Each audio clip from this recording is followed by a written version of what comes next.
The COVID crisis has caused us to do a lot of things differently.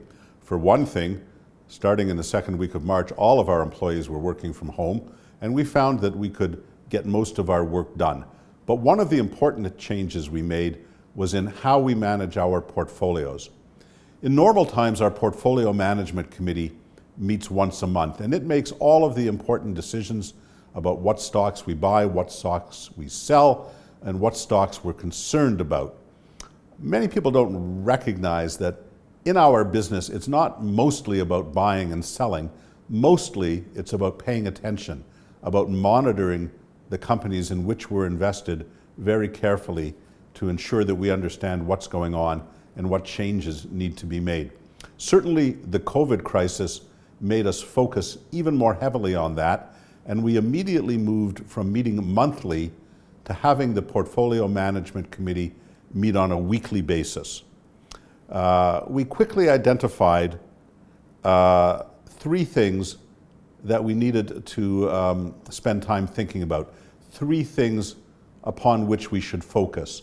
And to make it easy, I'm going to call them death, debt, and dividends. By death, I mean, did this crisis pose an existential threat to any of our portfolio companies? Are there companies that are going to go out of business because of the crisis? Just today, as I'm recording this, Cirque du Soleil, the big entertainment company based in Montreal, has filed for reorganization. And Cineplex, the biggest movie theater chain in Canada, has said it has doubts about whether it can continue as a going concern. Those are what we would call the death category, existential threats to the company's existence. We noted three companies that some of our clients owned which had an existential threat. One was Delta Airlines, another was Hyatt Hotels. We sold those companies in the third week of February, very early in the crisis. A third company about which we had a lot of doubt was the Walt Disney Company, normally a terrific company, but with exposure to movie theaters, of course, to cruise lines, but also to live sports through ESPN. And we decided to sell the Disney Corporation.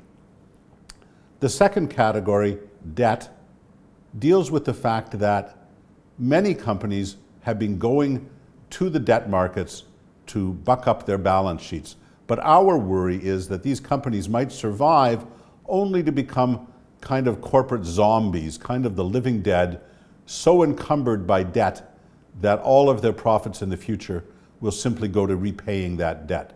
So we're paying close attention to those companies to make sure that we don't get caught in one of those situations. We do have a few names that are causing us concern there, but so far, because we're paying attention, we think we're all right. And the third D is dividends. Many of our clients rely on their portfolios for monthly expenditures, and we send them funds every month so that they can meet their lifestyle expenses. For them, dividends are very important, and one of the questions about the COVID crisis clearly is what companies, if any, will not be able to pay their dividends or maintain their dividends as they were pre-crisis. So far, I'm happy to say that out of the 50 or so portfolio companies that our clients own, we've had one that cut its dividend. That was H&R REIT, a commercial and industrial REIT that has a lot of exposure to Alberta and wasn't collecting rents the way it wanted to, so it cut its dividend. And the other was Vail Resorts, the large ski mountain operator, which of course had its season cut short by the COVID crisis and had some doubts about whether it would be able to reopen this fall for skiing.